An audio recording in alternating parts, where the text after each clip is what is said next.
Welcome back, America. I'm Betsy McCoy, filling in for Steve Malzberg today, and joining us is Hank Sheinkopf, a Democratic strategist, well known among candidates all across the United States, but I get the treat of asking him about Governor Mario Cuomo, who passed away yesterday at age 82. He served 3 terms as New York State's governor. He was Mr. New York, and very few people probably have more to say about him or more insights about him than you do. So it's really lucky that I've got you here today. Mom, I'm very happy to be here with you because you are doing a terrific job as usual.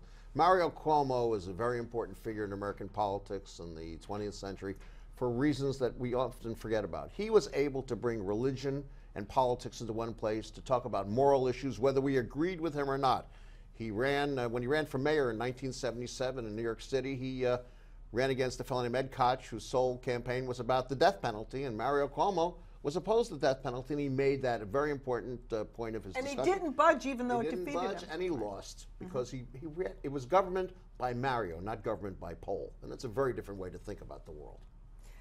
I remember what a nice man he was, and I don't say that in a trivial way, because in January of 1995, just a few weeks after George Pataki and I defeated Cuomo and his lieutenant governor, I was standing in the shuttle at LaGuardia Airport, just about to board the plane, and Mario Cuomo spotted me, walked over, held out his hand, and said, "I just want you to know you're doing a really good job." What an unnecessary but gracious and lovely thing to do. He was very gracious to people he believed were real, to people he believed were honorable, and to people he believed were doing what they were supposed to do. Didn't mind competitors in that way, but if you were a liar, and if you were nasty, and if you were unnecessary in your behavior, that he didn't forgive. And if it was purposeful, he didn't forgive it either. He was a breath of fresh air in American politics because he came from a place where a lot of people talk about, but they really don't understand. He came from a neighborhood. His father worked tirelessly. He wanted to be somebody in life. He went to law school. He was top of his class, but he couldn't get hired because he was an Italian Catholic, and discrimination was rampant. That was the most amazing thing I remember hearing about Mario Cuomo. Here he was, a newlywed with a baby to support, right? And he was working his tail off to get straight A's at St. John's University. Right. He took the bar exam, did a terrific job, and he's waiting for these offers to flow in, and nothing happens. And then the law school dean came to him and said, maybe you ought to change your name so you don't sound like an Italian immigrant. He reveled in his identity. He refused to give up. And the truth here is that when you're attacked for being who you are, those who are smart embrace who they are and fight harder. Mario Cuomo did, but that experience taught him, frankly, to stand up for what he believed was right, and more importantly, to know that other people are in pain. That's right. He was the champion of the underdog his entire life. I disagreed with many of his policies. Right. We ran against him, but as a human being, he had such an enormous heart.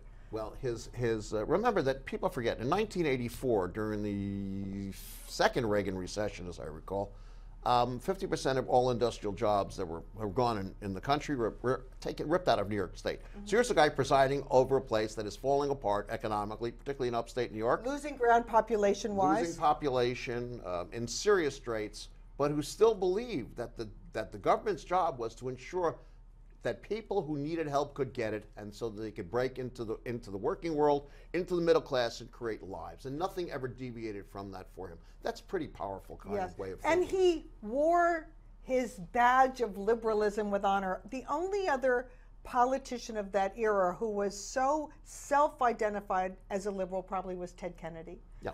And so it's really interesting. It's almost the passing of an era, isn't it? What we lose of the passing of a Mario Cuomo, because in the internet age we cut that information off. We don't need it, so we want to forget about it. What we lose is the sense that whether you agree with someone or not politically, that there are other things besides the politics that matter at the moment.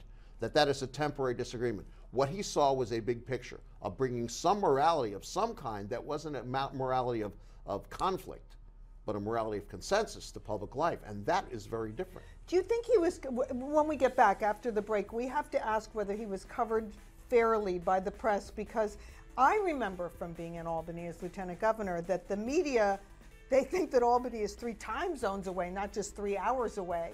So it'll be interesting to see. After the break, we're going to come back and talk with Hank Sheinkopf. This is Betsy McCoy standing in for Steve Malzberg.